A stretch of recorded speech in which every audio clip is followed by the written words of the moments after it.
నాన్నా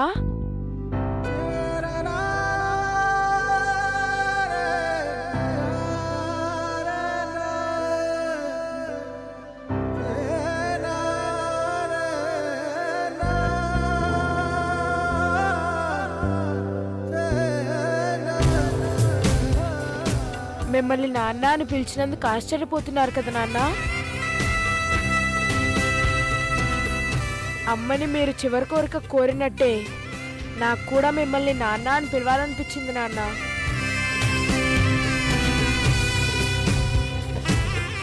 అమ్మ మీరు విడిపోయిన తర్వాత ఇక జీవితాంతం మిమ్మల్ని నాన్న అని పిలిచే అవకాశం ఉండదని మా తాతయ్య చెప్పారు. అందుకే చివరిసారిగా మిమ్మల్ని నాన్న అని పిలవాలనిపించింది నాన్న.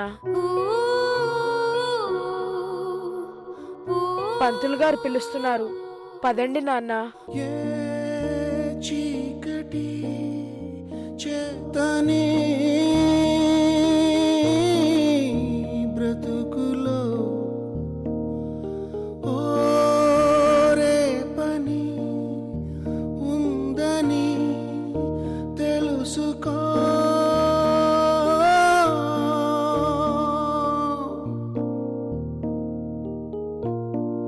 అమ్మా ముహూర్తానికి టైం అయిందంటమ్మా, పంతులు గారు రమ్మంటున్నారు.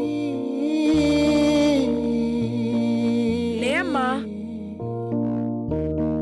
ఒకనాటి మిత్రుని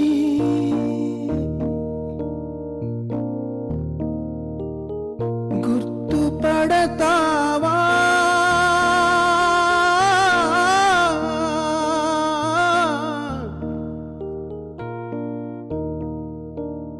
గుర్తుపడతావా?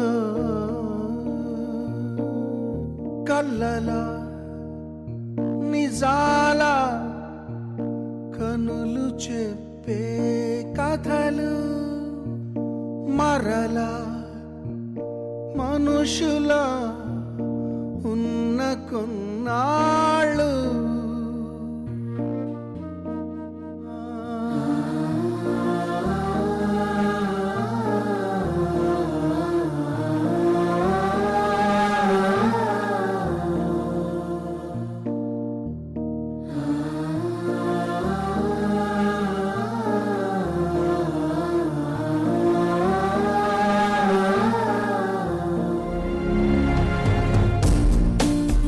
నీకు దిష్టి తగలకుండా ఉండడానికి నీ బుగ్గపై ఉన్న ఆ ఒక్క చుక్క చాలతో 100 చుక్కలు పెట్టాలి.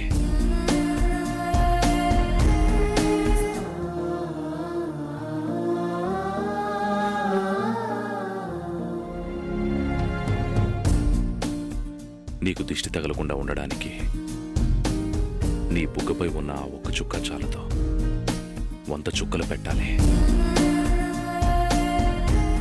నిజమే చెప్తున్నాను. పెళ్లి బట్టల్లో, పెళ్లి బొట్టుతో, బుగ్గన చుక్కతో, జడనిండా పూలతో నిన్నిలా చూస్తుంటే నింగిలోని చందమామ దిగి వచ్చి నా ముందు నిలబడినట్టుగా ఉంది. అంత అందంగా ఉన్నావు. నాకు నీ మీదున్న కోపం, ద్వేషం, మన మధ్య పెరిగిన దూరం, నువ్వు విడాకులు అడగటం, మనం ఇలా విడిపోవడానికి సిద్ధపడడం, ఇదంతా ఒక పీడకలగా మారిపోతే బావున్ను అనిపిస్తుంది మీనమ్మా. అవును మీనమ్మా, మనం విడిపోతున్నామంటే నా భార్య నాకు దూరం అయిపోతుంది అనిపించడం లేదు. నా గుండె నన్ను వదిలిపోతున్నట్టుగా అనిపిస్తుంది. ఈ పద్ధతిలో అందరి ముందు నేను 3 ముళ్ళు విప్పడం నీకెంత బాధగా ఉందో, ఎంత అవమానంగా ఉంటుందో.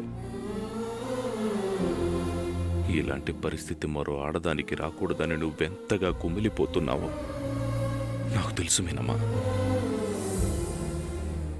నువ్వు విడాకులు అడిగినప్పటి నుండి విడాకుల పత్రాలు, ముహూర్తాలు, కళ్యాణ మండపం, అందరి ఆశీస్సులు, అక్షింతలు, పెళ్లి బట్టలు, వేద మంత్రాలు, 3 ముళ్ళు. ఇలాంటి ఆంక్షలని ఎందుకు పెట్టారో తెలుసా? నిన్ను ఇబ్బంది పెట్టాలనో, బాధ పెట్టాలనో, అవమానించాలనో కాదు మీనమ్మా. నా మనసులో ఒక కోరిక ఉంది. ఆ ఆశ నెరవేరుతుందేమో అన్న ఆశతో ఇవన్నీ చేశాను. ఇవన్నీ చూస్తున్నప్పుడు మన పెళ్లినాటి జ్ఞాపకాలు ఒక్కటైనా నీకు గుర్తొస్తాయేమో అని చేశాను. నేను నీ మీద చూపించిన ప్రేమతో నీ ప్రేమకు సంబంధించిన చిన్న ప్రేమ గుర్తైనా నీకు జ్ఞాపకం వస్తుందేమో, ఆ జ్ఞాపకం నీ మనసును మారుస్తుందేమో అన్న ఆశతో చేశాను. నీ మనసు మారి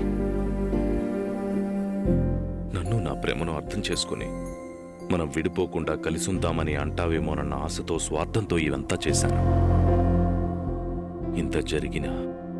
ఇన్ని జరిగినా కూడా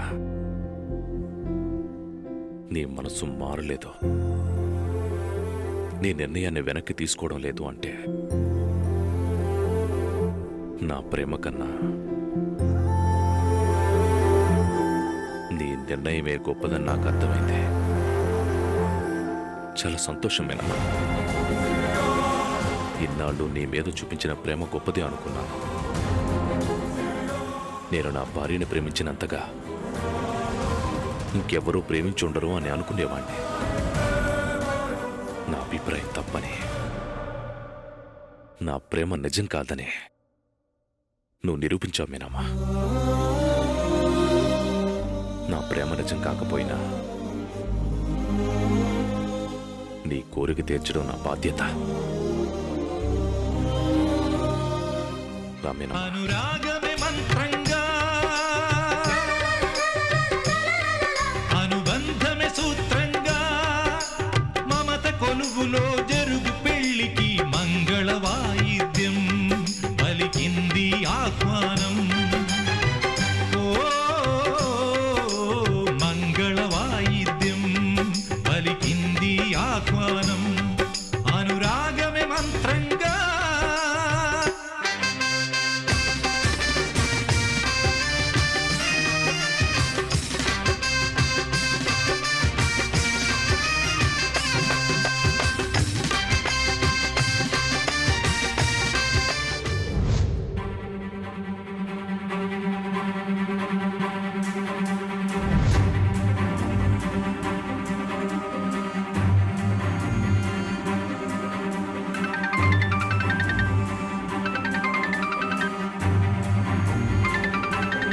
డ్రైవర్, కారాపు. దేనికమ్మా? ఒక్క నిమిషం.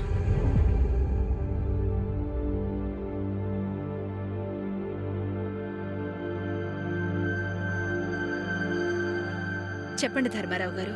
అమ్మా, మీకో శుభవార్త తల్లి. ఇన్నేళ్లు మీరు పడ్డ వేదన తీరిపోయే రోజు వచ్చిందమ్మా.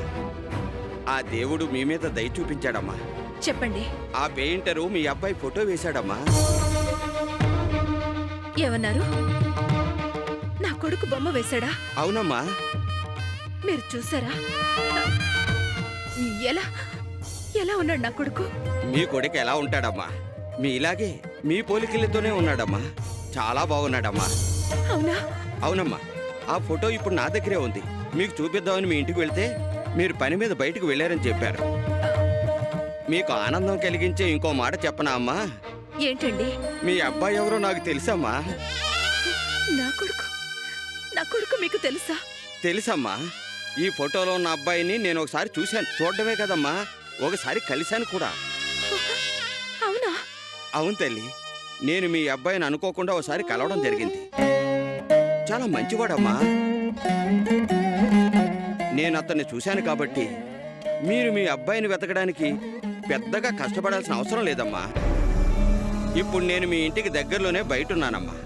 మీరు వస్తే ఈ ఫోటోలో ఉన్న మీ అబ్బాయిని చూసుకోవచ్చు. ఇలా చేయడం సమంజసం కాదు.